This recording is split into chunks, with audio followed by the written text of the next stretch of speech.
In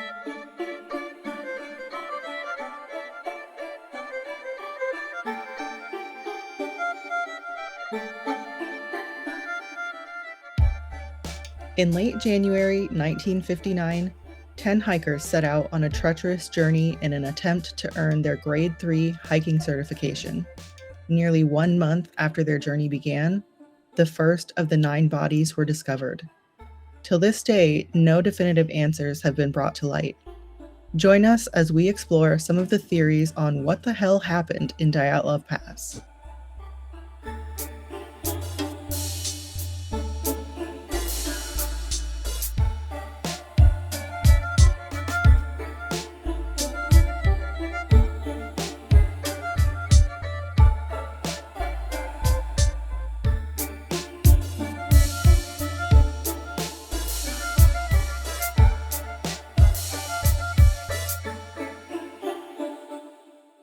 Hi, I'm Desiree.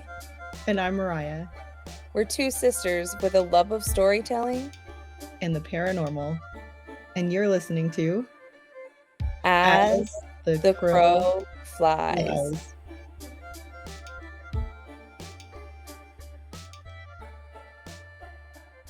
Okay, so diving in this week, I am really excited to hear about what people think might have happened to this group. So, as a sort of recap, last week we introduced you to the Dyatlov Pass incident. And so, if you need your memory jogged, there was a group of 10 20-something-year-old hikers, with the exception of Sasha, who joined them later. He was a bit older. And this group was set out to challenge themselves and complete a really treacherous hike. And after they didn't return, their bodies were discovered and were left with a lot of unanswered questions. And so, Mariah, I'm excited to hear about what you found and revisit this topic, and learn more about what people think might have happened.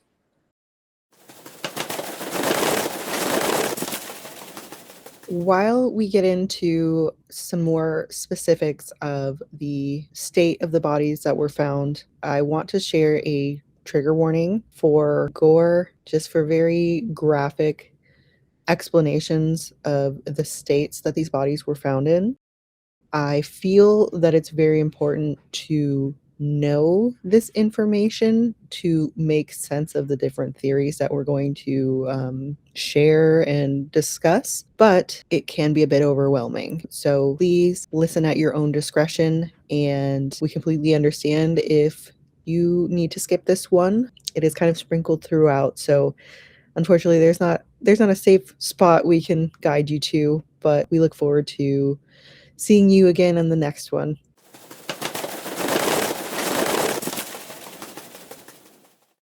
I was very eager to jump in and answer a lot of my own questions that I had as you shared the initial incident and the findings of the bodies and everything with us last week. I have found quite a few answers, but possibly have discovered even more questions. So more questions.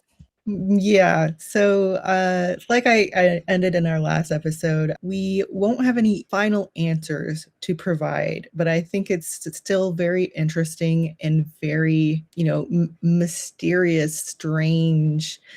And I never felt like there was a point where, okay, I made sense of this and this is what happened. I mean, I didn't think we were going to be the ones to break the case here, but you always hope you find that one nugget of like, oh, this might be getting us somewhere. And I had a few of those until like a little string is just pulled and it unravels and okay, well, this actually doesn't fit here, or this doesn't make sense now.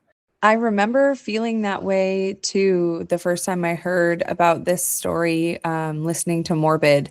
I felt like every time I thought I wrapped my head around something or had a reason to or a reason for one thing happening, then I was like, well, wait, so what does that mean for this other part of the story? And something that you feel like might answer one thing Mhm. totally discredits the other thing that you had thought. Yep.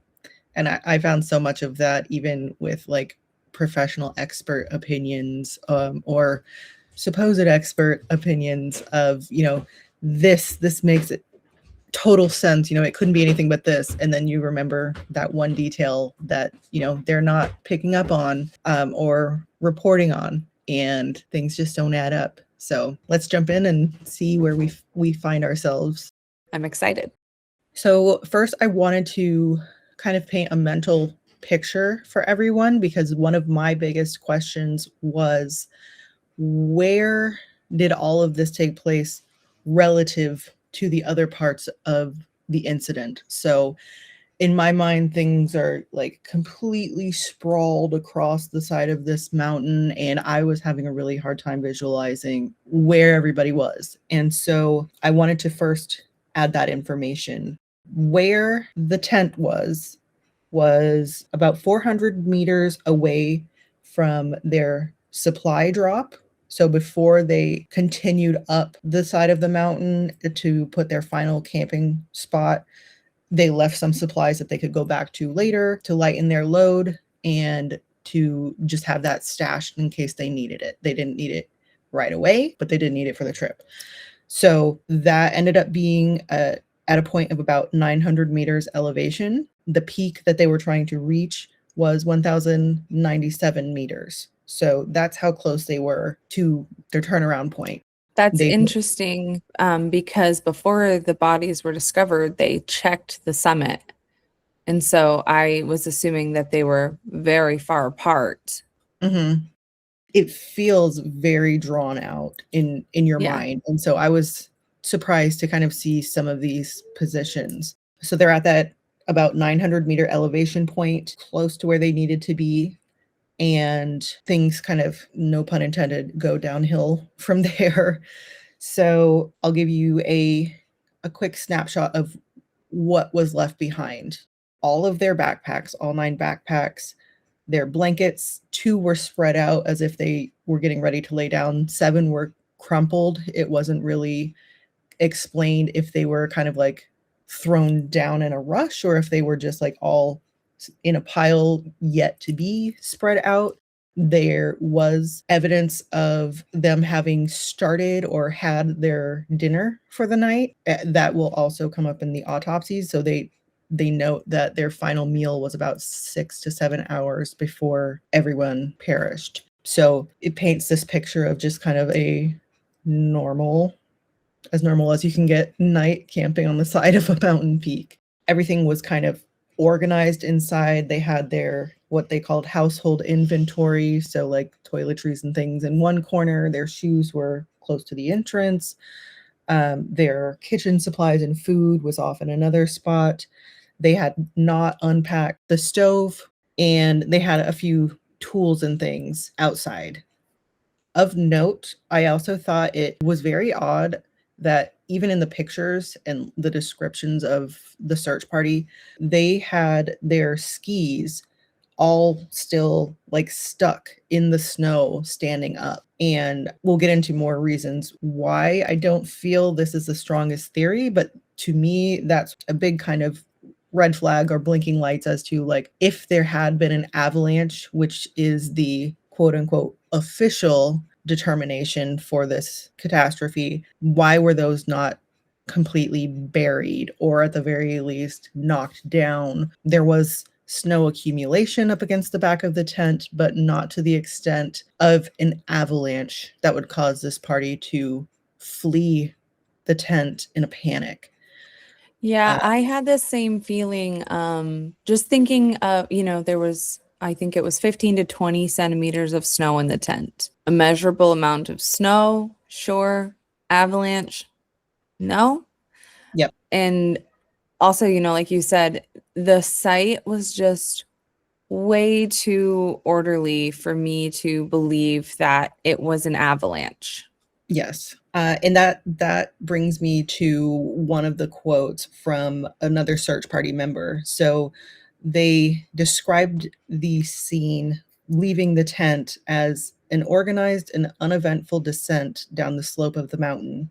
You would think if you're running from an avalanche or you fear that there's an avalanche imminent, that you'd be a bit more hurried, maybe falling down on your way and there's signs of like distress as you're going down. But when we say like single file line footprints, it is very literal that it is, a straight Right. beeline, but they can tell, like forensics can tell that these were not frantic running Right. footsteps based on, the distance between feet prints and things. The other, you mentioned it last week. It's just everything is what's is the word, like it's a paradox. Mhm. So the tent site is organized and orderly, but it was slashed from the inside. The skis, are all standing upright, but they say it's an avalanche. Their footprints indicate that they were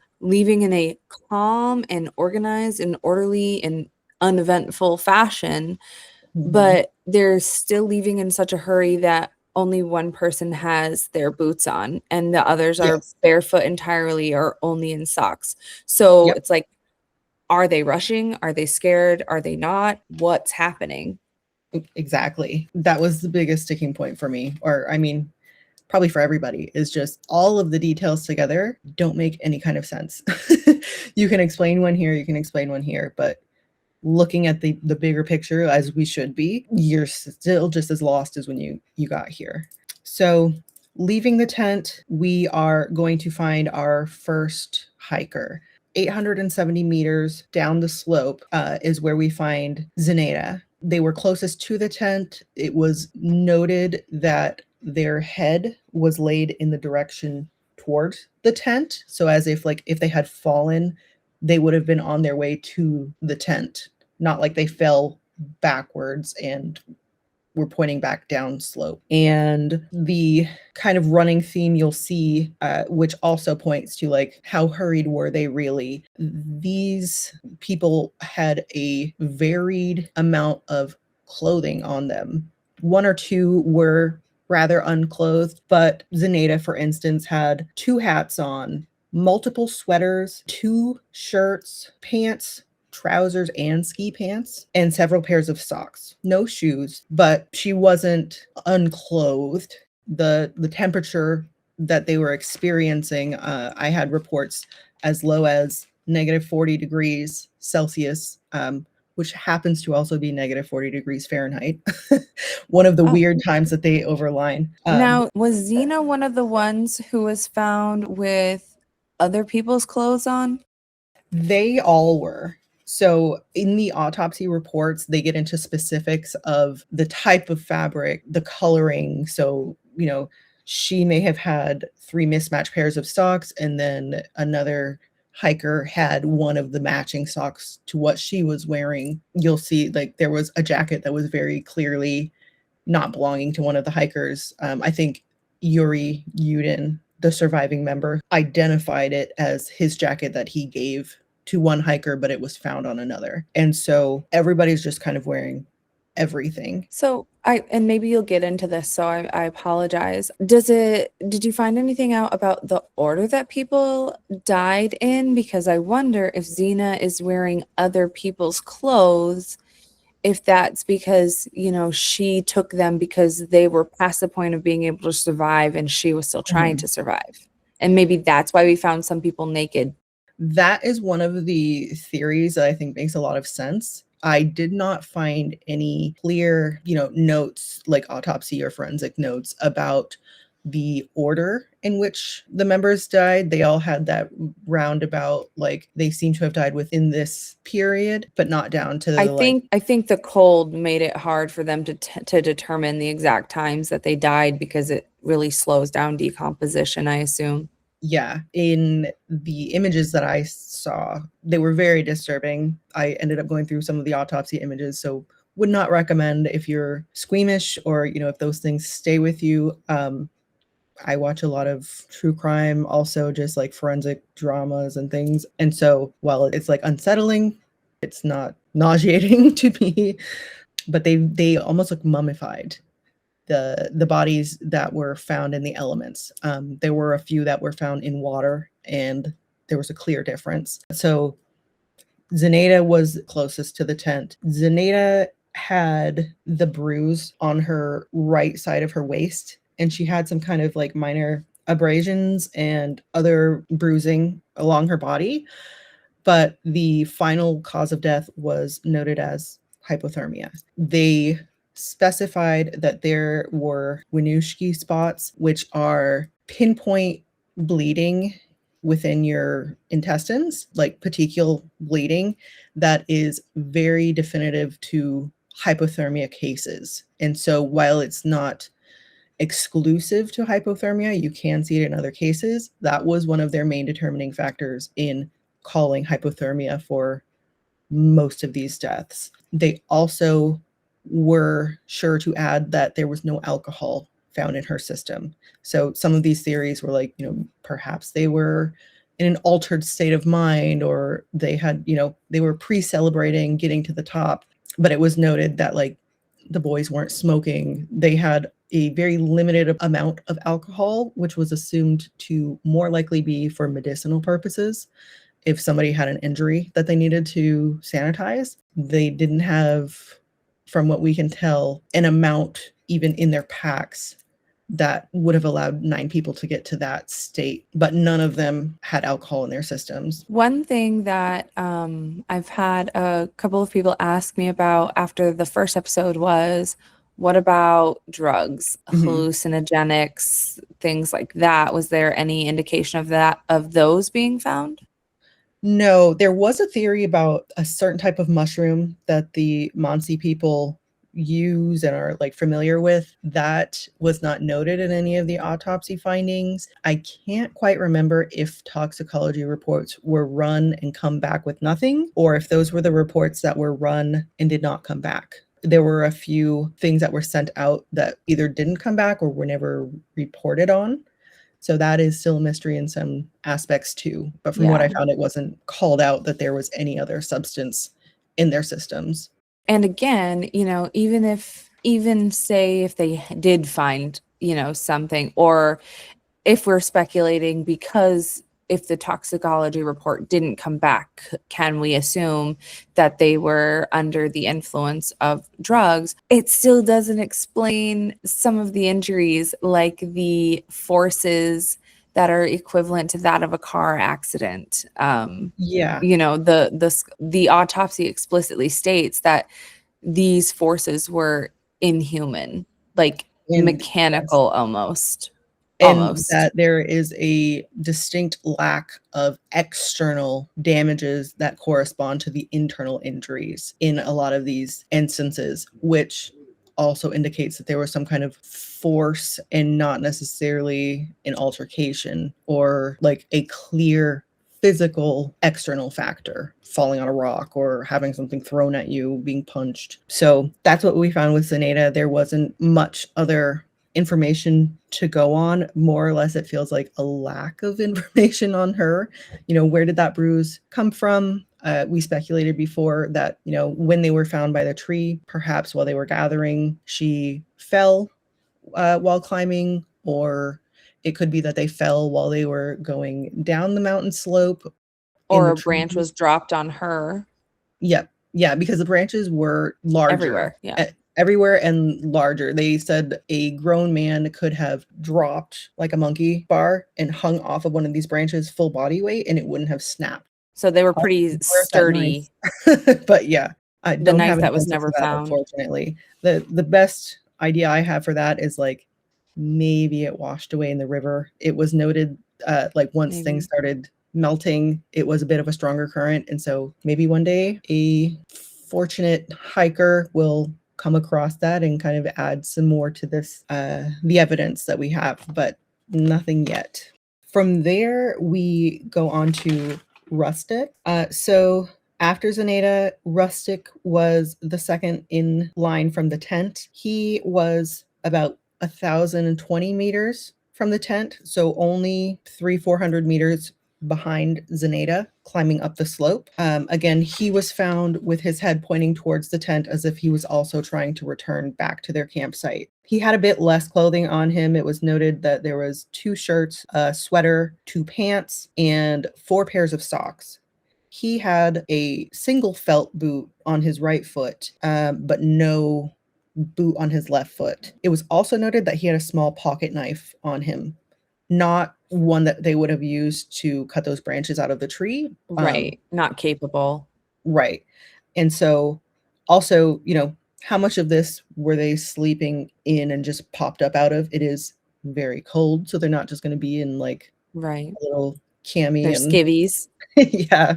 But so I think it's notable that he has much, much less clothing than Zenata Yeah. did. He was a bit more knocked around. He had abrasions on his face. It looked like he may have had a bloody nose. It wasn't clear if that was from a broken nose in an altercation or, again, if he fell while trying to traverse this terrain. He also had a bruised right eyelid and notable bruising on both of his hands and knuckles, almost as if he had been punching something. Who or what is not really clear. Swollen lips as well. So all over the facial area. He was unfortunate enough to also have significant fracturing on both sides of his skull around the temple areas. So like almost as if somebody like boxed you on the ears, but obviously much harder. Yeah. So his injuries really seem like he could have been in a physical altercation. Yes, that or some kind of very significant fall or, not just a trip, but like a fall from a decent height. But then where do you get that fracturing on both sides of the skull?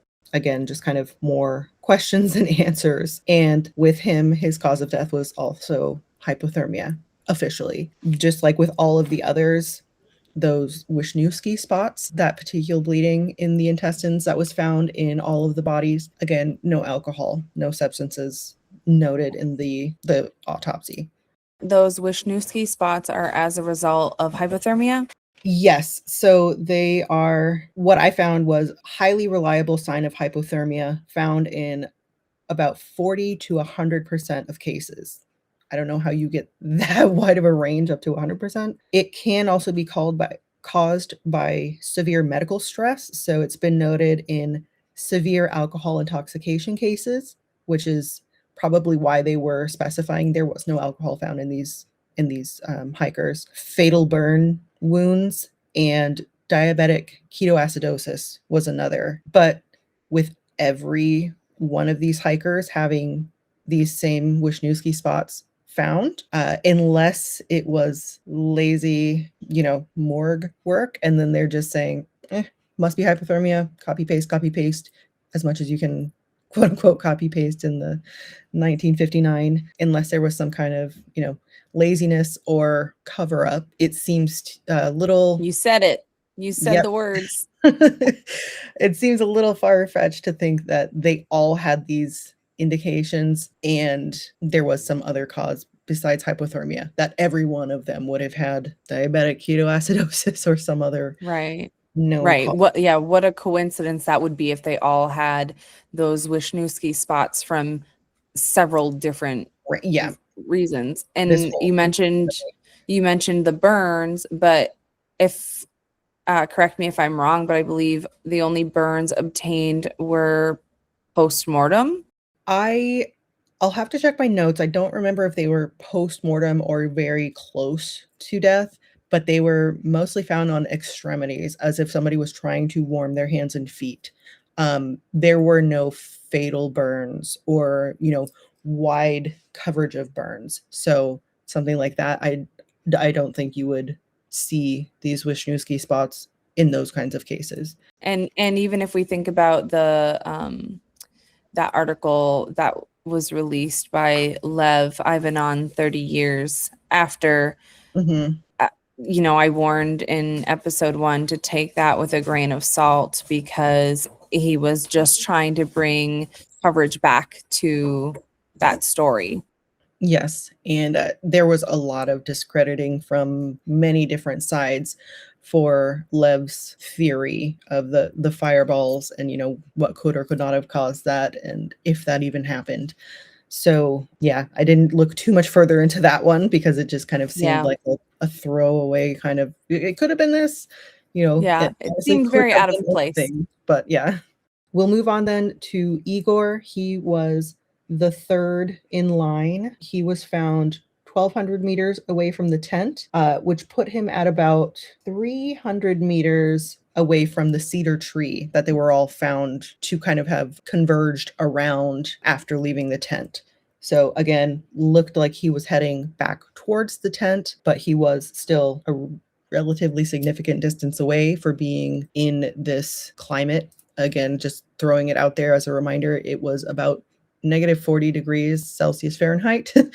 There was noted to be significantly strong winds, wind speeds of up to 45 to 67 miles per hour. So reported as like hurricane or blizzard type conditions. There didn't seem to be a lot of snow going on, but just the wind forces themselves were very strong. He was a bit closer clothing level to Rustic. He had a sleeveless vest, sweater, 2 shirts, pants, ski pants, and then 1 sock on each foot, it looks like.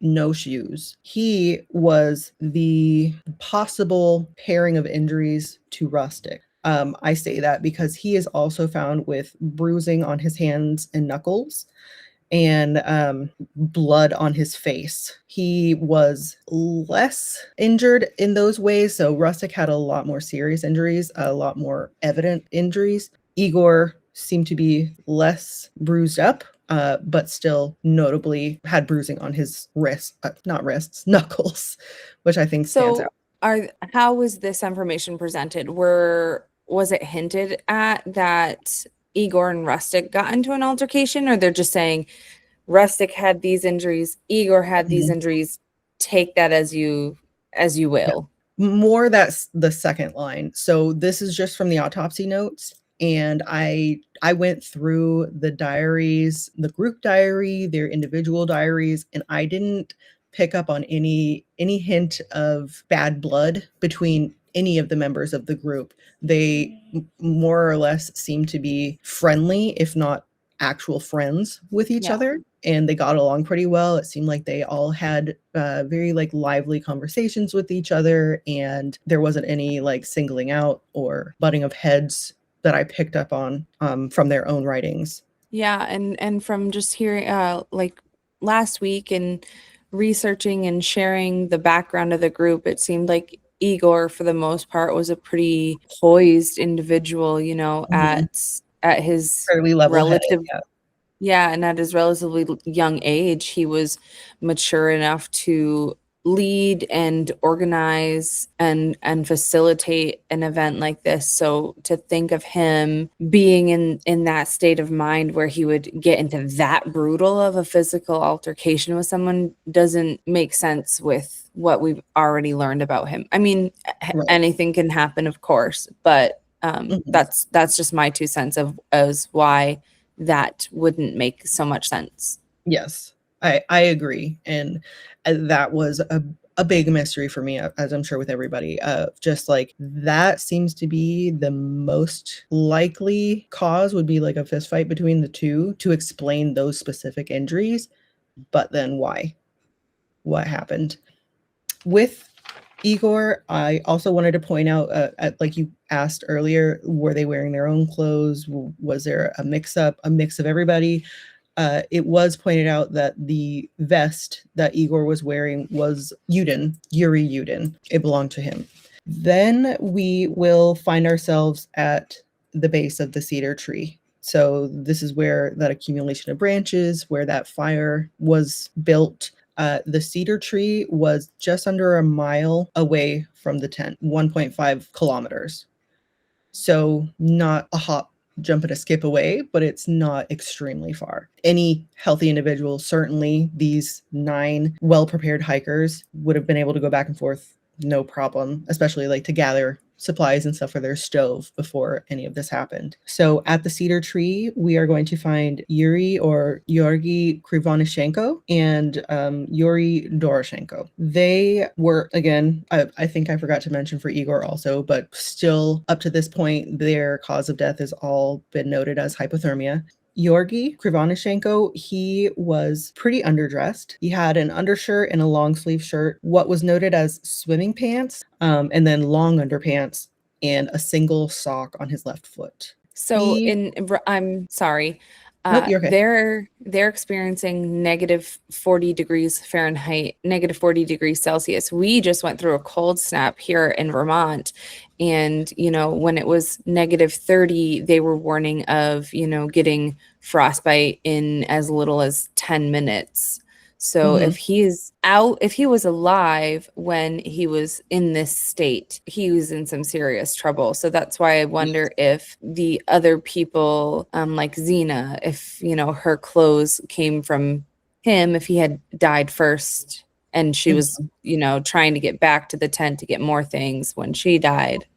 Yeah, there wasn't any specific mentions of his clothing ending up on anyone else, but it's kind of assumed that at that point, it is, survival by any means possible. And I kind of think back to that plane crash with the soccer team where they ended up reverting to cannibalism. Cannibalism. Yep. Because do you take that step or do you submit to inevitable death? Right. It's like the life mask or the oxygen mask analogy, right? Like you've Yep. got to put your oxygen mask on first. If this person's already so far gone or already dead, is it morally wrong to take what their lifeless body no longer needs to try and give yourself better chances at survival? Right. It feels icky, sure, but then when you think of like the nitty-gritty, it's leave clothes on maybe a dead person or die faster yourself. While you sit next to them, and exactly. And I just given kind of the personalities that I feel we picked up on throughout their journals and the photos even leading up to getting to this summit, they took so many photos along their hike, and they all seem to be so joyful and just genial. And I would like to think that they would probably agree amongst each other. If I don't need this, take this. Take care of yourself. Get out of here if you can. Do what you need to do. And I like to think we'll be watching over you, hoping you make it out of this. Yeah, I agree. They seem to be a very close group. Mhm. So Krivonishenko, this is where we start to see some of the burning. And as you noted, the potential for like frostbite, I think is where we're starting to see that as well. So he's got some kind of bruising all over. He did have bleeding on his right temple. So again, some more head injuries. The tip of his nose was missing. It was thought that it was potentially a postmortem loss, that a scavenger may have come by, that it could have been affected by frostbite and frozen off. Krivonishenko also had the self-inflicted bite to his knuckle, along with abrasions and missing skin on his hands and along the front of both legs. He had a very large burn along the front of his left shin. To me, that feels like that's where that knuckle biting would come in. And then some charred and missing skin on his left foot. So, was he trying to warm himself? Was this burning, probably not the shin burn, but was this extremity burning on his feet post-mortem? Perhaps just an accident while trying to gather those other clothes for other members. And if he already had frostbite, he would not have had feeling in those extremities. So it's possible Maybe, he could have yeah, gotten too close to the fire. and not even known. Right. Mhm. Now where Doroshenko and Georgi were found in the embrace, is that correct? I don't believe they were Oh, embraced. They were laying next to sorry. each other. Yes, they were, sorry, not the embrace. They were the ones who were found to have been manipulated post-mortem Yes. because of the livor mortis. Yes. So again, thinking about why they might have been undressed, I keep going back to, they must have died their friends noticed they died, so they positioned them in a way that reflected respect and care, but then took their clothes to try to increase their chances of survival. Yes. Yeah, and we'll see again. So Doroshenko now only had a short sleeve shirt, a sleeveless knitted vest, pants and briefs, long underwear, and a various hodgepodge of socks, torn and whole, kind of on both feet, but no shoes. So again, basically naked out in this environment. He had some burning around the hair, like on the back of his head. So not the skin itself, but around the hair. And it's not known if that was post-mortem or if that happened while he was still alive. He had some swelling on his lips, small abrasions along his arms, nothing too severe, but there was some missing skin on the right forearm, along with those little nicks. And he was found with foamy gray fluid on his right cheek and around his mouth. So that's when we start to see more visible signs of pulmonary edema. So that was noted in several of the autopsies, but specific to like actually having that foam kind of being expelled, that was found on Doroshenko. Yeah, and so as a reminder from last week, a pulmonary edema is when sub-zero air enters the lungs and causes your alveoli or your air sacs to rupture due to like instantaneous freezing. And so one of the effects that can happen as a result of that is vomiting this frothy blood substance. Yes. The other notable aspect of his autopsy was signs of having significant pressure applied to his chest cavity. So that may be why we're seeing this foamy substance around his mouth, is because it was just being forced out of his body. There was no definitive explanation for what would have caused that. I know in some theories, though, it was questioned. Could this have been an interrogation tactic if they had been found by KGB, CIA, those groups being implicated in several theories, and there's no really proof to that, but also kind of hard to rule out in that political climate. Yes. Yeah. So one of the theories is that they kind of stumbled upon secret military missions, right? Yeah, I probably unsurprisingly, there was not much information to be found when I tried to look down those avenues. You But don't if it was a say. secret military mission, probably not going to find any. Whatever you would find would be redacted. Or Sorry. I love you. That or they're going to be discredited. Anybody who's making these claims is just, God, of course they're lying. How outlandish. And so They'll it's not to gaslight say, you right out of there. yep, it's not to say that the lack of evidence means there is no evidence to be found, but we also can't say the opposite, that no evidence must mean something's there. So maybe one day we'll find out. Moving on from Doroshenko, we are going to find ourselves at the den. This is where things start to take a pretty clear turn as far as autopsy results, as far as, how the interactions between the hikers was going in this area. Up till this point, they all seem kind of dispersed and are making separate attempts to either get supplies or clothe themselves, move their friends to a quote unquote safe or just more like respectful area from where they died. It gets a little rougher in the den.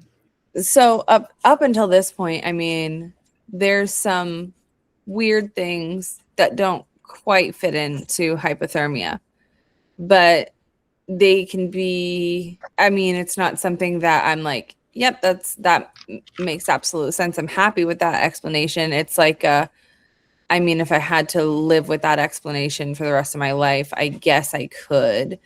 Like, Right. if Igor and Rustic got into a fist fight, okay, sure, that explains their bloody knuckles, their busted up pieces, maybe not the skull fractures, maybe Igor's jacked. It seemed like Igor, if they fought, Igor would have had the upper hand because he had less injuries. Maybe the other two were found next to naked because Xena was trying to survive and she took their clothes. And sure, there are clear signs of hypothermia. And so that is their cause of death. But then we see these other bodies, and it's like, hold on. I don't think that that's the cause of all of their deaths, if any. And if this cause of death happened here to 1, 2, however many people, why were these other hikers seemingly completely unaffected in such close proximity to each other? They're all found relatively nearby. And so I think it would be safe to assume that they were all kind of grouped together trying to survive and then branched out on their own towards the end. So why do we see these kind of anomalies almost, or very specific partitions in what happened here versus here, Right. a step down And the that's the road? other thing, is that I have a hard time with accepting the fact that any members of this group would leave any members behind. So why are Mhm. they found in two different groups? And why are the scenes vastly different from each other? Like, they paint totally different pictures of what could have happened. So, it leads me to believe that, like we've been alluding to, things are happening in a series, and they're trying to move farther away from whatever's happening, leading us to this den site. Mhm. Yeah, it was hard to tell if it was that, like, people are trying to move themselves away from a situation, or for some of them, it almost seemed like they're trying to get back for supplies and maybe make it a little bit longer. Um, Right. Like you said, with Rustic and Xena being found headed back towards the tent. Right, and then having the den, a lot of theories kind of point to that being a place of hopeful longer-term survival, beginning insulation and more comfort aspects in that area. They're not exposed to immediate environmental changes. They're a little more covered, and perhaps they didn't make it back there, and the ones who were there didn't have what they needed to continue surviving in those elements. So, as we find ourselves at the den, I want to point out that this is only 75 meters further downhill from the cedar, the tree where the fire and the Uris were found. So they Um, were really close. yes, it was one source noted that they could have heard each other, like they could have communicated back and forth from the cedar to the den. Like they were, for all intents and purposes, still kind of grouped together So in that. knowing how close they were, but this other group wasn't found until May. I hate to say it, but I could see why, if they were buried with snow from an avalanche, Mhm. they would not have been found until the snow melted in May. Yeah, that makes a lot more sense when you consider that the den is in basically a valley between these two slopes, and it's where the ravine kind of snakes through the valley. And so it had frozen over, and their den was like they weren't sitting in water when they made it, but they were found under, I think it was like 8 to 10 feet of snow is what they had to dig through to find the den, which is why they were not found until May. The search party was taking poles and having to push them through the snow as much as they could. And if something came back up on the end of that pole, that's where they dug. If they weren't But finding anything anywhere, go ahead. here's where, we're back to this. All right, this piece of evidence says one thing, but this piece of evidence says another. If there was an avalanche and that's what caused these injuries, why was there only 15 centimeters of snow on the tent? Like, that is not an avalanche amount of snow. No. And And why the were only, I mean, like you said, they were in a ravine. Sure, sure, sure. But the other people were found within a month of them dying. I mean, mhm. it mentions, some of their faces were covered with snow. They were hard to identify, sure, but they were not buried to the point of needing to be searched for with the pole. Right. So it doesn't make sense. Yeah, it's hard to figure out, and so I think another point that I wanted to call out, so when we're talking about the tent versus the cedar versus the den. The cedar is what they call that midpoint site, but it's not a singular tree. It is in like a line of trees, part of like a little wooded area. And so if there had been an avalanche, it would have been slowed and likely stopped before getting to that other side into the ravine. That makes sense. But it is in that valley, so potentially from the opposite side across the ravine on the other slope, the hiking group did not come down. Could snow have come from there? Could things have just been, maybe it was that deep already and they dug into the side of the snowbank to try and have like a pre-built insulation around them, you know, cut Right. out some of the manual labor Mm-hmm. to find a shelter or create a shelter, actually. Now, can you remind me, is the den site, are they still moving uphill towards the summit? So is the Mm, den at a higher elevation than the cedar, or is the no, den at a so it's lower elevation? yeah, it's the tent and then the cedar, about 1,200 meters downhill, and then the den is 75 more meters down into the lowest point. Okay, so I guess if the avalanche started below the cedar line, Right. maybe I could buy it. I'm still Um, not sold 100%. Maybe that's just the conspiracy theorist in me. I had a hard time with like the meter to foot conversion too, and so I did some of that. The 75 meters is only about 200 feet or two-thirds of a football field. So like it is a distance, but I don't feel like there would be that much accumulation of snow to cause an No. avalanche of And sorts. where would it come from? The trees? No. Yeah, or to get enough momentum to be that devastating for the injuries that we're going to find in this group. Right. So, to begin, we find Alexander. I also saw him referred to as Semyon. So, just in case anyone else does their own kind of investigating outside of our episode, I mean, please do. I don't think I'm even touching the tip of the mountain in all of this. I could research for days and still come up with new information. But so he was also referred to as Semyon, and I was confused and trying to figure out, did we misname somebody? He went by Sasha Zolotov, and Sasha is a nickname of Alexander. So somehow there was a reverse nickname given to him of Alexander. That's not any of his official names, but I digress. So Sasha was found underwater. So his condition of his body was much different than what we've seen so far. He did have a bit more clothing on him: two hats, a scarf, a couple of shirts, sweater, and a coat, three pair of pants in total, with his ski pants included, a few socks, and then he was one of the few who had shoes on. I also thought it was interesting, though, that he was found with a camera and he was holding a pen and a supposedly blank notepad when he was found.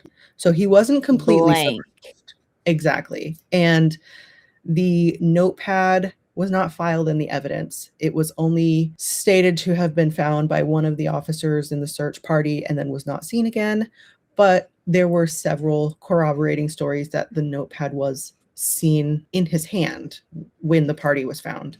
This is why I just can't get behind the avalanche thing fully. There's too many Yeah, weird things. Why wasn't the notebook logged in evidence? exactly. The footprints around the tent, screwing that up, sure, because you're not expecting them to be dead. But you're finding dead people. You don't just, I mean, it Take care. happens, but it shouldn't happen. You shouldn't just, whoops, lost this piece of evidence. Yeah. And if it was mundane and really was a blank notebook, why not just log it or come up later and Right. say, hey, stupid me. There were notes, though, that punishment for like mess ups like that in this day and age in Russia were not, you know, just a little slap on the hand. Like they could be career wise devastating. And so maybe As it if it should be. was like a mess up, yeah, but if it was a mess up of like, you know, I forgot to log this and it was really just an inconsequential notebook, I can kind of see not wanting to come up and be like upfront about that as like a CYA kind of deal. Trying to save your own butt. Yeah. But again, we don't know because it was never logged. That's frustrating. Yeah. Here's where it gets a little more gory. So Sasha was found with his eyes missing.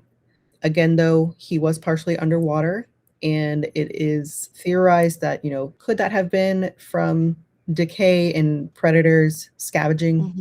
in the area? He also had foamy, bloody liquid in his lungs. It wasn't outwardly visible, but during the Because it autopsy, would have that was been found. washed away, It could have been washed away or just never present made it because I out, right? yeah, I think we only saw that evidence around the mouth once, but it was present in his lungs during the autopsy. He also had an 8 by 6 centimeter patch of missing skin on his right temple Oh. from a fall or from decay. It wasn't clear.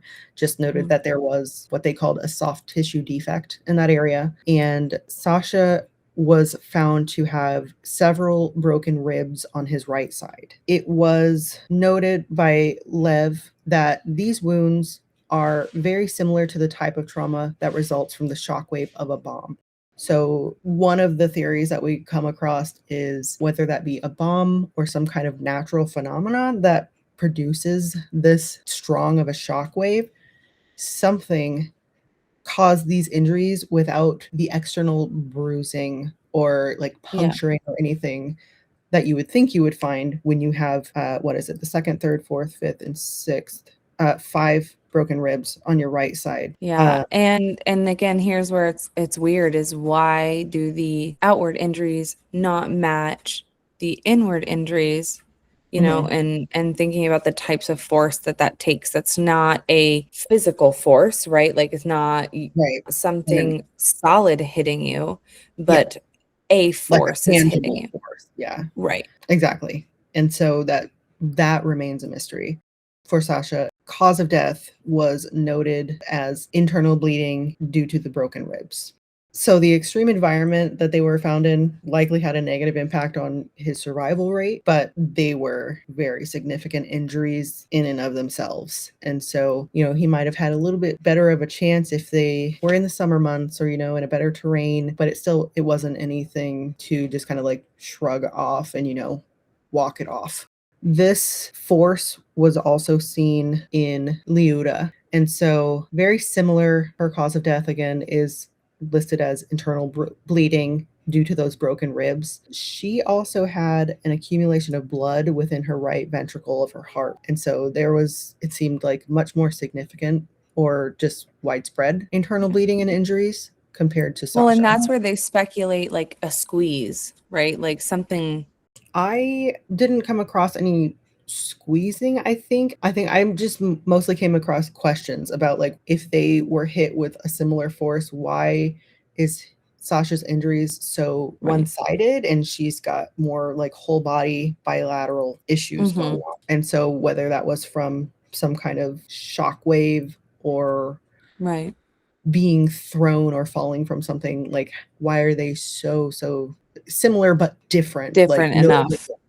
Yeah.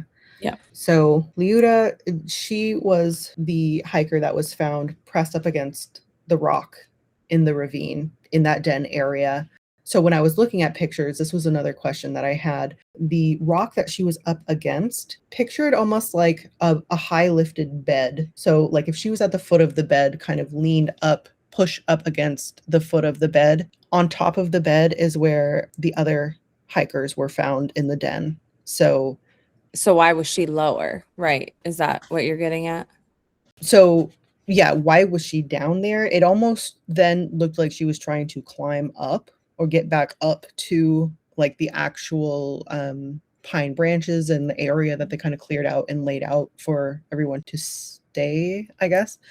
Why Now, was if, she directly in the water up against the rock? yeah. So how much water would she have been under? She wasn't underwater, more Oh, so the water was running down the front of yes. her, just consistently running against her body.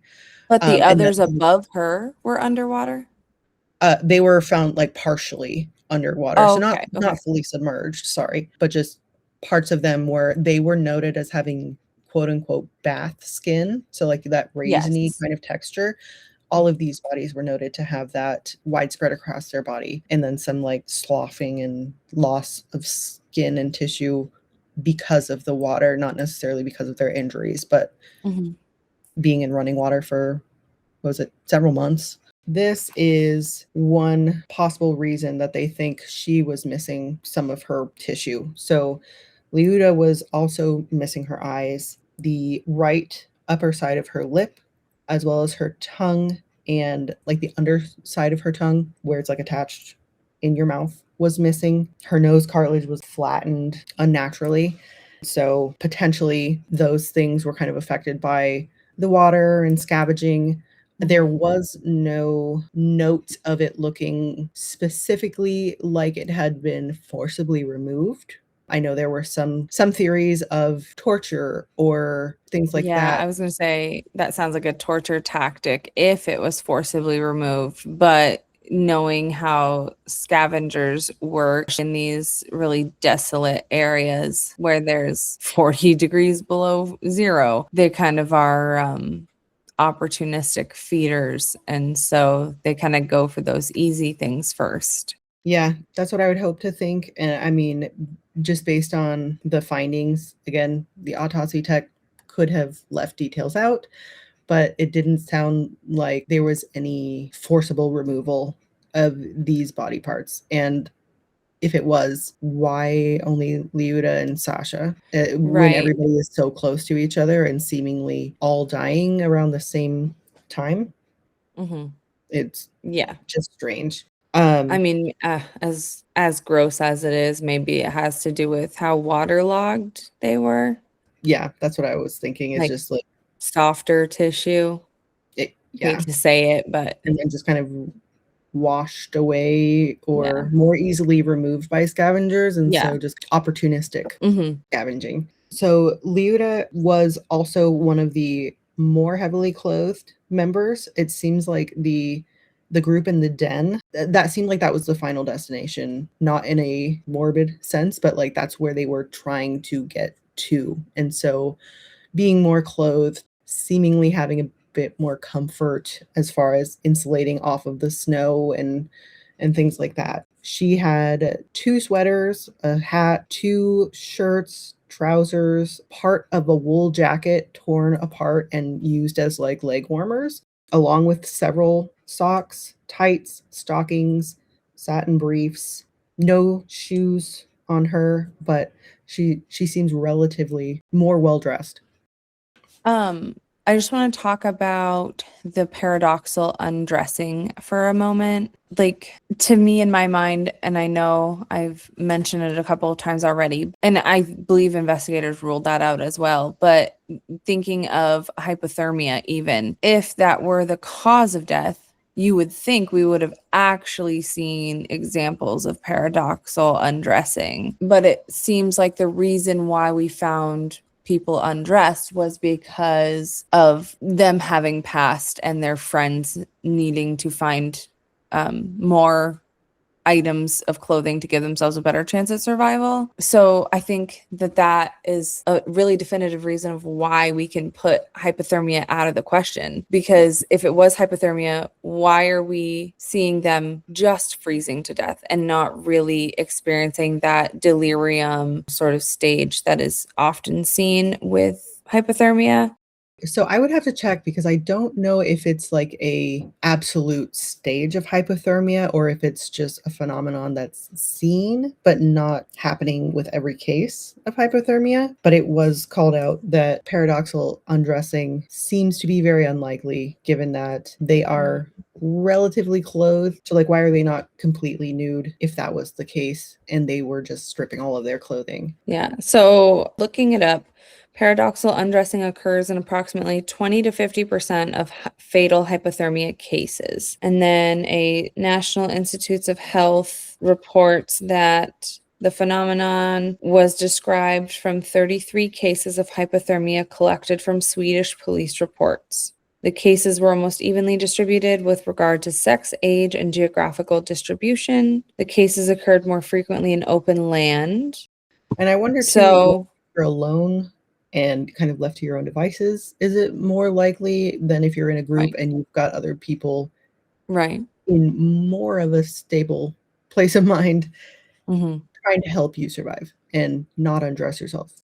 So we come then to our final two hikers, Alexander Kolevatov, who was found in the embrace with Sasha. Unsure if that was out of last bits of life and kind of humanity and saying goodbye, or if that was a survival trying to keep each other warm. But I think it also is kind of telling of the atmosphere, the emotional warmth that that group had towards each other, and making some of those altercation kind of things less likely potentially.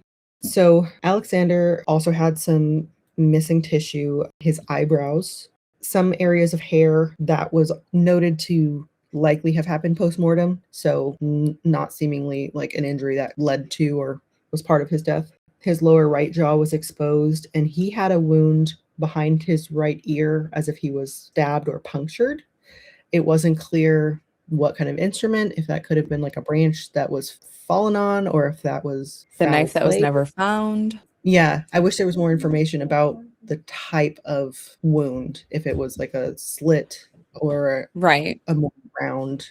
Yes, because there's a clear difference between a puncture or a stab, Yeah, right? Like a puncture with a more blunt object, or a stab from a bladed object. yeah. Or even like if he wasn't found in the water, if there would have been any particles of like wood or something in the wound that could point more towards what caused that.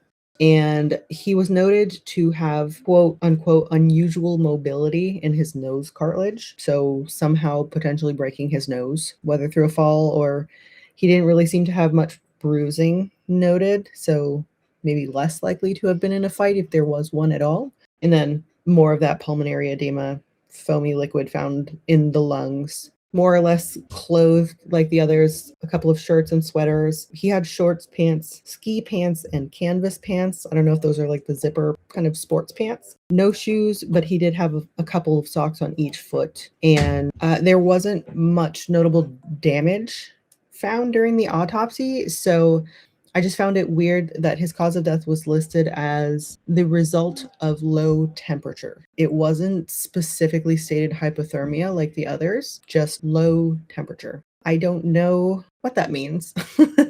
I don't know, if they just got tired of writing hypothermia, or if it was a different severity of Right. low temperature, not necessarily up to the point of hypothermia, but still fatal.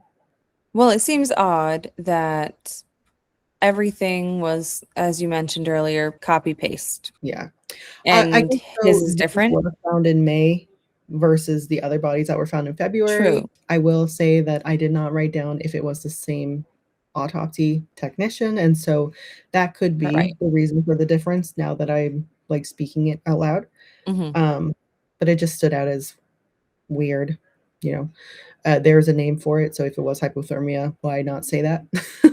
And then the final hiker, Nikolay Thibault Brignol. They were found just a short distance away from Sasha and Alexander in the ravine between them and Ludmila. He had some fracturing and visible bruising going on, fractures to the temporal bone, the upper left jaw was exposed, and he had a bruised upper lip.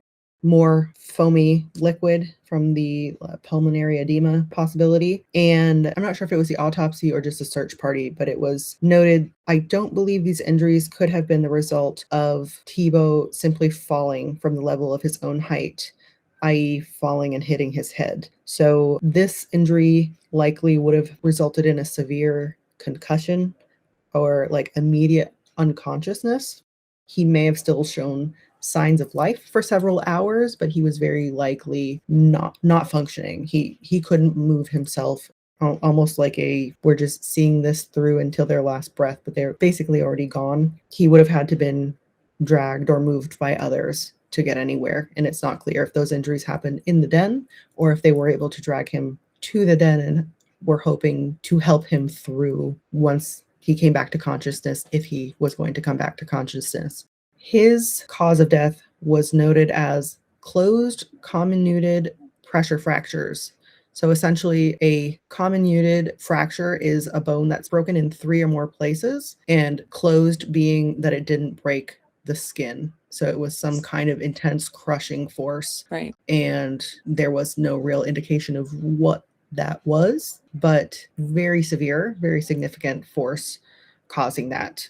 And just to note with the others, again, relatively well clothed. So I would think that he was conscious, probably at least up to the point of like getting to the wood line, given the footprint tracks that we're seeing, not really seeing drag marks or anything up to that point, and him being more clothed than the others that were found left by the fire at the cedar.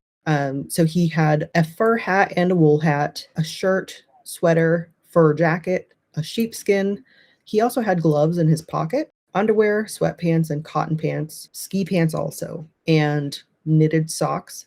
And he had felt boots. So not necessarily like shoes that you would want to be like walking around in, but warmer than socks. And so he was our last hiker. Everyone that got up to that point did not make it off of the mountain. And there are, as we've kind of hinted to all throughout this, many possibilities, many hypotheses about what could have happened. One final thing that seems to have affected all of the hikers, an interesting point to note, is that their clothing was tested for radiation. Some members of the search party, specifically the helicopter pilots that were tasked with flying the bodies off of the mountain once they were taken out of their final places of death, they pushed back for quite a while, not even wanting to take the bodies into their helicopters for fear of radiation coming off of the bodies and like shedding onto them.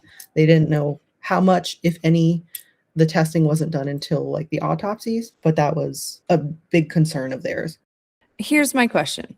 You find these hikers deceased, even if we go back to the first ones, and you're saying, yep, they died of hypothermia or they were crushed by an avalanche. Going with either of those. Why? Why are you testing for radiation? What is making you test for radiation? There has to be something that indicated to them, they might have been exposed to radiation. But that's not hypothermia or an avalanche. No, or crushed by radiation, like Maybe an atomic bomb. Not an or atomic bomb, but a bomb. yeah, or like there's scraps radiation in of that. things falling off of those airborne missiles. Their skin falling away is a sign of radiation, right? I mean, they were found in the water, but Yeah, that's another like sign of radiation poisoning. and there was notes about discoloration. So the bodies that were not found in the water were noted in some instances as being orange tinted. Later on, they were noted as almost having like a chocolatey brown complexion. Yeah, or purple even, I remember reading. These were all like fair-skinned Russian men and women. In the pictures you can see, like they didn't have naturally dark skin. The family members pointed it out that it was very obviously not their natural complexion. Some reports pointed to the potential for like severe sunburn happening to the skins and like the glare off of the snow around them, just continuing to affect the bodies even after death. Like with all of this, there was no real answer, just a bunch of it could have been this, this, or this. And so, yes, why are they testing for radiation? Not very clear, but it was stated that while the clothes were contaminated with radioactive dust, it could have been dropped from the atmosphere or exposed when the original owner of the clothing was working with radioactive substances, and everybody was wearing a little bit of everybody's clothing. That was one of the other things that pointed to that. And but so, is that enough to make you not want their bodies in your helicopter? right. They stated it exceeds the norm for people working with radioactive substances, but it wasn't an amount enough to even cause sick feelings, much less death.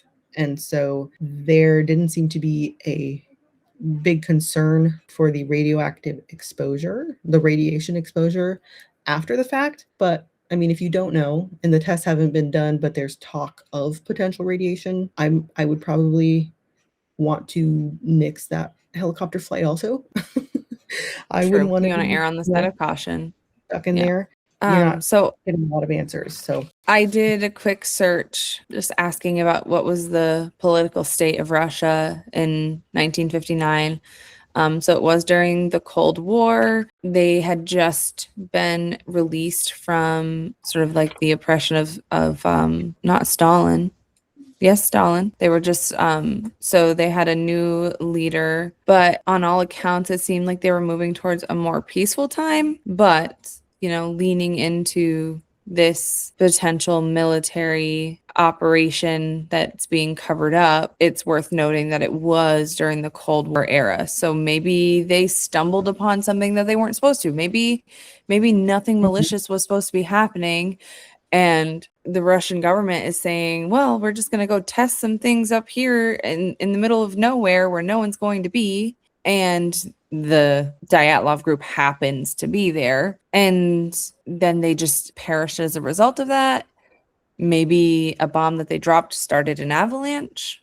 And then that's why we see some of these internal injuries that don't have external injuries to reflect them. But why we also see the radiation. mhm. Yeah, there was a lot of that speculation of did they come across a secret mission, or just an area that nobody wanted eyes peeking around in and probably thought, who the hell is going to come up here in the middle of this horrible weather? Who would risk that? And ended up happening upon, the one group who just had that sense of like, I'm going to do this. I'm going to prove to myself or to the people that I look up to, the people that I aspire to be, whatever, that I can do this, and found themselves in a very wrong place at the worst possible time. Who's to say? Yeah, I mean, if we consider the theories around radiation, it seems like that could be a plausible explanation. So, radiation, we've touched on it a bit. Why is it being tested for? There is no clear explanation for why it's even there, much less, why are they looking for signs of it in the first place? But what put it there? Just one of those open-ended questions. That does, Yeah, though. Oh, go ahead. I don't buy the, oh, we just thought we should test for it. Yeah, or the, Um, "Oh, kinda weird that it's there, but it's fine." yeah.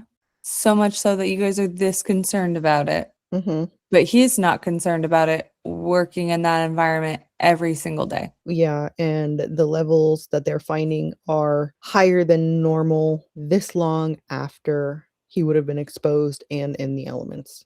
Because, those things have half-lives and they're Right. going to wear away eventually, but the levels are still to the point that it's notable.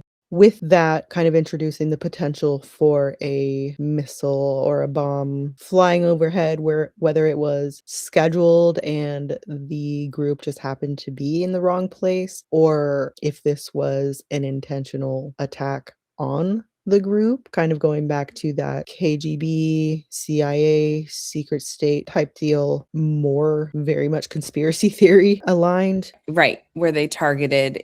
If we take Lev's Fireball article into any consideration at all, he mentions it seems as though they were essentially target practice.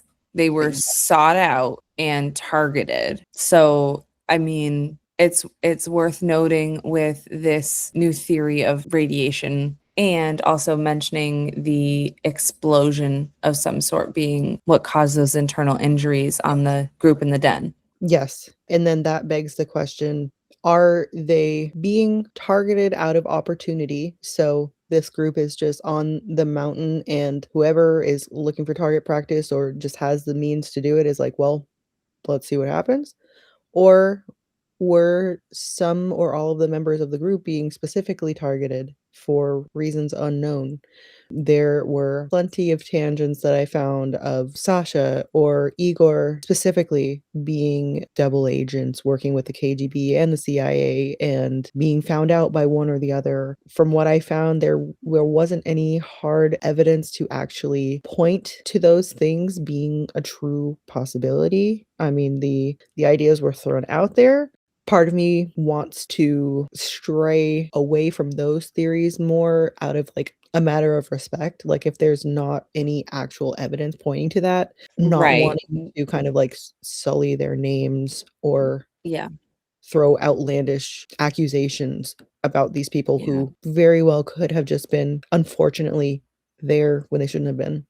I feel like it's easy when someone's no longer there to offer a rebuttal or defend themselves. It's easy to come up with these outlandish sort of accusations, Yep. to try to explain things that we can't wrap our minds around. Yes, it feels like the humanity is kind of thrown out the window because they, as much as I hate saying it like this, they are almost more of a concept now than a being, than a person. I mean, and I feel very differently in that aspect of their essence still being around, or at the very least not wanting to speak ill about them, with their family still being impacted by those statements. So yeah, that was a harder one for me to kind of get around, and there just wasn't much evidence to support it. It was more like no evidence doesn't necessarily mean it's not happening, but it's hard to want to dig deeper into that if there's really not like a breadcrumb to follow down that trail to begin with. Yeah, that makes Um, sense. that does, however, lead into another possibility that was thrown around because lights in the sky were reported by other groups at this time. And so it could have been an accident, it could have been a natural phenomenon. I came across the possibility of lightning, but also something called ball lightning. Have you heard Oh, of that? yes. Yes. Yeah. It's a really cool phenomenon. I had not heard of that before, and it seems otherworldly. And so, like, Yeah. part of me, I guess, hopes that something more quote unquote natural may have happened here. And I mean, the world that we live in, so much of it is still unknown to us, or very hard to like wrap your mind around, that maybe it could be more of a mundane, I guess, kind of explanation. It still doesn't cover every aspect, but it feels more likely than some of these Mm. other things. The only thing in my head right now is a meme. Not Danny DeVito, but Mhm. another dude with crazy hair. And Alien. I'm Yes. not saying it was the aliens, but it was the aliens. I mean, radiation, strange lights in the sky. Ball lightning is sometimes assumed to be extraterrestrial, even though it is an actual naturally occurring phenomenon, just one that's so uncommon. But yeah, I'm sure there's theories of extraterrestrial beings floating around this story as well. There, yes, there were. Just to add a bit more to this ball lightning specifically, though, it was noted that it's rather rare. I mean, I had not heard of it before, and it can be produced in like blizzard-like conditions with heavy snowfall. Because I the don't think it was. snowflakes cause static electricity to charge in the air as they're rubbing past each other Yes. in high wind. Yeah, and the force of the ball lightning could cause some of the internal damaging that we were seeing in the Den group, or potentially burns. I mean, Okay. Yeah, Yuri and Yuri were found by a fire, but you do see like right. lightning burns in lightning strikes. It's interesting because when you were talking about an unseen force sort of being an idea, I had initially thought lightning, but I had not considered ball lightning. And I was kind of going back and forth in my head of if it was an actual lightning strike, we would see an entry and an exit point. Right. Right. Like there's usually with lightning strikes, there's those blowout points, for lack of Mhm. a better word. And so then I was thinking, well, maybe that's like why, like that could be a reason for the missing skin on the head, but you'd also see that usually in a foot or a hand. But Right, coming if out of it an was extremity. right, but if it was ball lightning, I don't know if we would see that. From what I read, I don't think so, or that it would be less likely. So, for one, it did offer a potential explanation for why they would have left the tent with a camera, and why the search party found what looked like a makeshift tripod. So, something was catching their eye in the sky, it seems, and that the ball lightning most likely would have been kind of like hovering around in the area, not making contact, and not being an instantaneous bolt and disappearing like traditional lightning that we're used to Yeah, seeing. ball lightning kind of floats around and moves very slowly. It's just sort Yes. of like a collection of energy. And so the thought was the Oh. group noticed this, or so when one of the group members went outside to potentially relieve themselves, is one of the leading theories Mm, for why they would have left. mhm. Took his camera with him in case he saw anything interesting, or maybe there had been stuff already that they just wanted to catch again. Saw this and warned the group that, like, hey, we need to get out of here in the event that this does Mm. become, a bolt or like makes contact with the tent. We should get away before anything bad happened, which makes a little more sense with they are leaving urgently, but not frantically. But I wouldn't run to a big tree, right? Well, it's not a singular tree. They're in a True. group of trees, and so That it's a little, okay. Yep, that's um, true. I still don't understand why they would slash their way out of a tent because they saw something cool. Maybe yeah, they were really scared of it because they didn't know. Maybe they thought it was aliens. If it was right. ball lightning. I mean, it's That could 1959, be. Exactly. And just propaganda plus right? not knowing as much as we know now, being in the middle of the Cold War, there was a lot of fear, probably of the Right. unknown, the biggest thing. It still leaves the question for me, why does the chaos not align with the organization? Why are they walking single file down to the trees? Mhm. With some things that seem important but not what you would be prioritizing in a like life or death safety situation. So there's that idea on the table. I mean, in one sense, if you saw something cool outside and you wanted to go look at it quickly, I could see why some of them would be barefoot. And if Sasha went to go to the bathroom, that's why he had his boots on. Right. Right, it was Sasha who had his boots on, I think. Why one Yeah, of them had their boots on.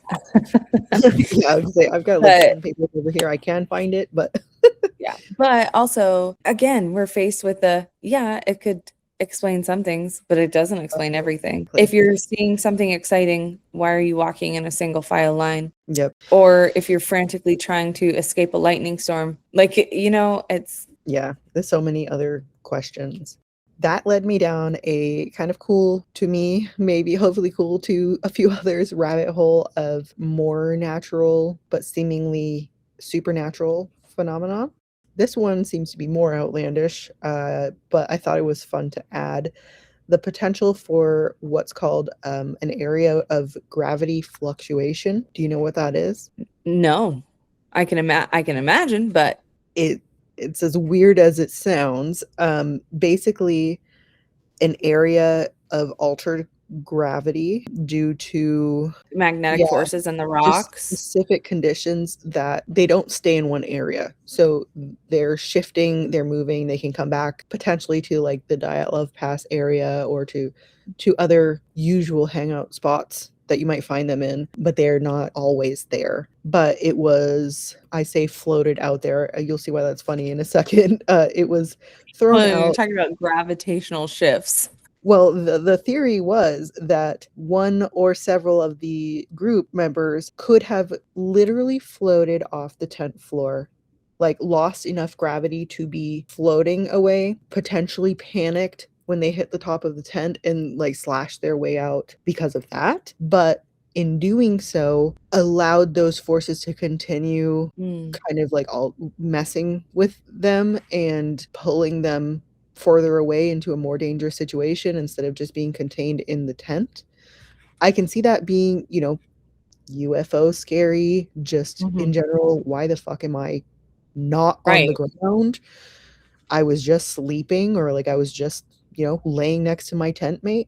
So it potentially explains why they would have cut themselves out of the tent like that. But I especially lose it when it comes to this statement. Some of the hikers would have died instantly, others potentially remaining alive for some time before being thrown into the woods. So then where did the footsteps go? Right. Where is all of this like Right. undressing and exchange of clothing, the other injuries? Well, Um, and when the I think of zero, sorry, when I think of zero gravity, I don't think of fast movements. Hmm. I think of very slow, gentle, Right. like type movements, not being forcibly thrown and horizontally. Like gravity to me is up and down, Yeah. not way over here with a lot of force. Hmm. I would have to look more into it to have a better understanding of like how plausible that like throwing around would be. The fluctuation part of it being that that spot of altered gravity is shifting and so pulling you along with it. And so not necessarily that the gravity itself is violently moving you, but the gravity moving is moving you, if that makes sense. Yeah, that But does make sense. and then maybe the fluctuation also just kind of having some kind of way of like doing that with speed and force as opposed to just being in zero gravity, having it fluctuate so sporadically that it happens quickly enough to significantly injure the thing that it's happening to. That's really interesting. I have never heard of that, but Yeah, it doesn't sound so real. I wonder if that's something that would happen during a storm specifically, Hmm. especially an electromagnetic storm. I could see that being kind of tied in there. But again, there's too many things that it doesn't explain. It Yeah. explains like one piece. And then everything else is like polar opposite. Like, okay, Yeah. but then this and all of these other pretty big parts of the event, what about those? Who made all those footprints? You know, like it lost me, but I thought it was kind of cool to think about. So maybe one day that will happen and we'll have that little nugget of information to say, oh, it could be gravity fluctuation. Right. Well, and that's kind of what I was going to say too, is like if anything, it's cool to know that that's a phenomenon that can actually happen. Right. Maybe it happens in not such extreme instances, right? So like you think about when people are too close to certain types of rocks, their compass will tell them incorrect directions. Hmm. So you think about that just being that is considered a gravity fluctuation, possibly, or on a larger scale where you're actually floating off the earth. To add another anecdote like of just weird but legit happenings, Tony and Ryan, the Tony and Ryan podcast, Tony's fiance Tobbs is notorious for not being able to wear wristwatches because they stop working. Somebody else can wear the same watch and it's fine, but when he wears it, it goes haywire. Gabe's teacher is like that. Which His one? math teacher. Oh, She can't physically touch her board in her room. It will shut it off. And I came in to help her with her computer one day, and she would touch her computer, like touch her touchpad, right. and her device would go haywire. I would do the same thing and it would work. And we thought it was her device. We reached out to tech, tried to get her a new device. And I thought I got this weird email back of saying it's just her electricity or something like that. And I was like, there's no way. And then talking to her more, like it is actually her. That is wild. Yeah, and I don't know if she has a pacemaker and it's because of that, but she has to use an extender tool to actually contact her board because if God, she gets too close, it'll jump all over the place. that has got to be frustrating. I'm Yeah. sure, but just such an interesting thing to think about. Like this actually happens to people. The last couple of things that I wanted to throw out are some even more strong natural forces, but things again that I had not heard of before and I think have a pretty solid basis behind them. Again, not explaining everything, and also who's to say it's not any combination of any of these natural and unnatural events happening. But the next phenomenon, I guess, I feel like we might be overusing that word, but also like how else do you describe these things, was called katabatic winds. Katabatic comes from a Greek origin meaning descent, which I thought was pretty cool. Once I explain, what a katabatic wind is, that makes sense. But I also wanted to throw in this little nugget of information that catabasis is a mythological journey to the underworld or the realm of the dead. And so just kind of felt interesting to note. So the definition of katabatic winds is a cold flow of air traveling down an orographic slope, meaning a hill or a mountain. So it's like a Like a tidal wave. significant, oh, basically, yes. It's also very dangerous for like planes and things Yeah. in flight. To quote Skybrary.arrow, I thought that was kind of funny. During and after sunset, particularly on a clear day or night, air at and near the top of elevated land surfaces, particularly over snow covered surfaces, cools relatively quicker than air at lower altitudes. As air cools, it becomes denser and therefore heavier. The cold air then flows down the side of the mountain, resulting in a katabatic flow. The flow may be as strong as 100 knots and generally more pronounced in intensity to the opposite phenomenon called anabatic wind or air traveling up the slope.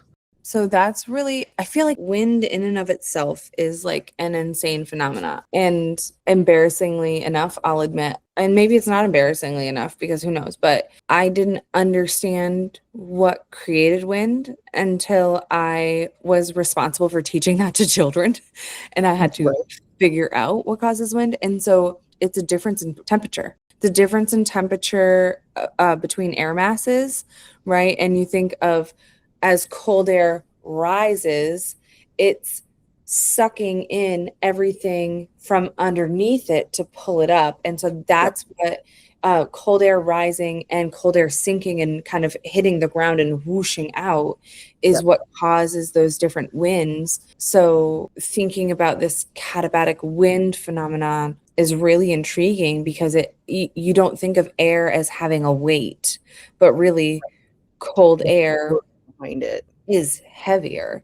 Yeah. And if it, especially if it's cooling rapidly, it can become like essentially, like I said, a tidal wave or an avalanche of this invisible force. That just like quite literally can knock you off your feet, this invisible force. And I did look it up. 100 knots is 115 miles per hour. Hurricane So, force winds. yeah, again, this flow may be as strong as 115 miles per hour. This can also create a cold valley pool. So, when it's dropping and just like flushing out down the side of the mountain, then it hits that low, so like where the ravine would be, and it's going to have a very significant impact on the temperature of the environment there because now all of that cold is settling Yeah. into this low spot. Now I'm going to mix a couple of theories here.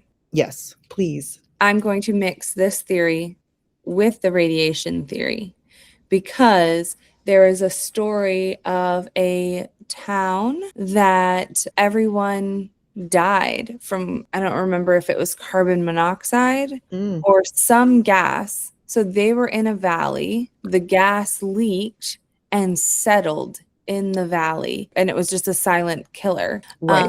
Or another, so if there was testing happening, not directed at the people in the Dyatlov group, But just and there was radiation in the air, and then this katabatic wind event happened and settled all of that radioactive material, especially thinking of the den, for example, settled it in that area, right. then maybe Yeah, that could it's explain a flushing couple of everything. things. Yeah.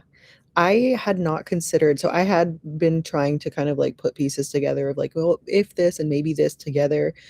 That is a really good point though about the potential for that radioactive dust possibly in the atmosphere and then just being sucked down into that area. I did also find it said that the topography of Dyatlov Pass is similar to that of a site where a recorded katabatic event happened in Sweden on the Anaris Mountains. That happened in 1978, and 8 hikers were killed and 1 was severely injured. Interesting. And so I thought it was worth noting that in very similar circumstances or like environments, Right. it's not just like an idea, a hypothetical, but that it's been proven to happen. And result in casualties. I'd be interested to know if there were similarities in the injuries found. Yes, I have so many notes about the Dyatlov hikers that we could be here for days.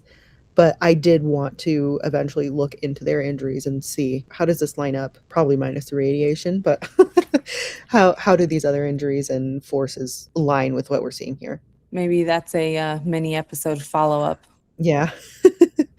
And then that is going to bring me to my last little group, which was actually introduced or proposed by Donnie Eicher in the book Dead Mountain that you referred to in our first episode. And the conditions made by this katabatic wind could create the ideal conditions for what Donnie hypothesized. So he suggests that there was a potential for infrasound waves to have affected the group, stating that the tent was likely not in the direct path of any vortices caused by these wind forces, so they wouldn't have been physically damaged, but they were near enough to these infrasound waves that they could have affected the hikers in the way that he's thinking. That being that infrasound has the ability to induce panic attacks in humans. It is, I don't know if subsonic is like the right phrasing for that, but you can't hear it, but you can sense it. Your body knows it's happening. That's unsettling. Very. So it can also cause severe turbulence and wind shear. So affecting the physical environment, affecting your sense of well-being. You don't know what's going on, but something feels very wrong and very powerful around you. So with the potential for panic attacks, Donnie was essentially saying this force could have possibly freaked out the group enough to cause them to act irrationally, whether that was in a panic attack or just confused, something to cause them to just leave the tent with seemingly very little logical reason. And once they got far enough away, they started to come back to their senses, but were too far away to safely make it back to get items to physically keep them safe. Right, because it was a mile just about from the first site. Yeah, and if they're walking down confused and potentially falling or following the person in front of them for guidance, and everybody stay in the single file line so we stay together and we'll get where we need to go. Yeah. And then once they've gotten there, fuck, what are we doing down here? I think a theory like that feels the best to me because every theory that we've touched upon, I always have a question of, so why the hell did they break out of the tent? Yeah. Like, what caused them to leave the tent half undressed, right? Like, something needed to put them in a panicked state to make them behave that irrationally. Mhm. I think I said it in part one. They knew better. Like Yes. they were so educated and so well versed in this environment. Mhm. So every single thing that we've mentioned still has not given me like okay, that I could see that they would leave the tent for that reason. But Right. this Or if they're explanation, being chased, like, it just there's always that lingering question of, like, right, right. But I mean, this at least addresses that and addresses the contrast in their behavior from leaving the tent in this panic state to walking in a single file orderly line to survival mode. Yes, that was my feeling, is that, between the katabatic wind and the potential for this infrasound to occur and trouble them so much, you've got that environmental impact going on and the mental unrest that they're feeling. And so to me, that gives me the most answers. We're never going to get everything, maybe until we're on the other side. Or sadly, maybe until something similar happens and there's, like you said in the Sweden event, there's a survivor who can kind of shed light on what happened. Hopefully it doesn't come down to that, but we have so much more technology and more connection, immediate connection with people and information even to figure things out for ourselves, but to just share those experiences too. And so you would hope that we'd figure it out, or, connect the dots a bit more quickly if it were to happen again. But also, people are, for the most part, not trekking out into these areas as often, or I wouldn't say unprepared, because they were very, they had planned for this. They, for the most part, knew what they were getting into. And so, yeah, you never know. Yeah, like we said at the beginning, there's not one single answer that covers it all. Mm-hmm. And we can give these speculations and theories, but really no one knows what happened on this pass except for the people who lost their lives there. So we can do our best to speculate and to guess. And people be peopling, and they throw out these other outlandish things like they were double agents and whatever. But And where's the blood? Who did all the cover-ups? Why has nobody leaked any right, information? yeah, Connecting all the red strings. this is just a case that will just constantly leave me scratching my head Mm-hmm. and just feeling so sad for the people, because we talked about it last episode. We want to hope that they were in a peaceful state of mind and they were doing what they loved, but what were they feeling in those final stages? What were they experiencing? Were they terrified out of their mind? Were they blissfully unaware? Right. Yeah. Were they in the middle of suffering through this, or were they, as bad as it sounds, far enough gone that they were in that state of frostbite to the point of not feeling the burns on your toes? Right. Just, this is happening and this is the inevitable, but you've just kind of accepted it and you're there and you're not in agony in your last moments. And that's kind of all I can hope for this group. Really. And, for their family members to have been able to hold on to all those years not having really any satisfying answer or closure. Yeah, it's I really appreciate the different insights you were able to provide and different ideas around what could have caused some of the strange things we saw with the state of these bodies. I would highly recommend, so we'll definitely link it in the show notes and the episode description, but most of my information was found on dyatlovpass.com, and I think you also found a lot of value in the just plethora of information that they have gathered. There is so much to find, new theories and news stories being added here, and just so much more information that a Wikipedia page could never cover. As much value as I get out of Wikipedia and, just quick little searches, they go so in depth, and I feel, really try to provide more logic and less fanatical TMZ type headlines to it. This site very much felt like here are the facts. Make of it what you will. This is what we're reporting from the team members. This is the autopsy files. These are the actual images. Here's a quote from a detective. You'll find they theorized a Yeti, but we're really not taking that seriously. But when you're getting facts, it is just, you make of this what you want. Well, thank you again for bringing us through these different theories. And, those of you who are listening, we would love to hear your thoughts. What do you think fits the most with what we've presented you with today? Or have you done some of your own research and you found something totally different and you want to shed light on a totally new idea for us? We would love to hear from you. And so send in your thoughts, send in your stories, send in your theories, anything. We would love to hear from you guys. Any new natural phenomenon, lightning balls, whatever. Have you seen lightning balls? Yeah. Great balls of fire. Goodness gracious. Balls of lightning. Let us know. Reach out to us at asthecrowflies.pod@gmail.com with any stories you want to share. I'll just mute myself and cry. But unmute to laugh because we need that for the back end. That's too funny. Oh, Yeah. here. What the fuck?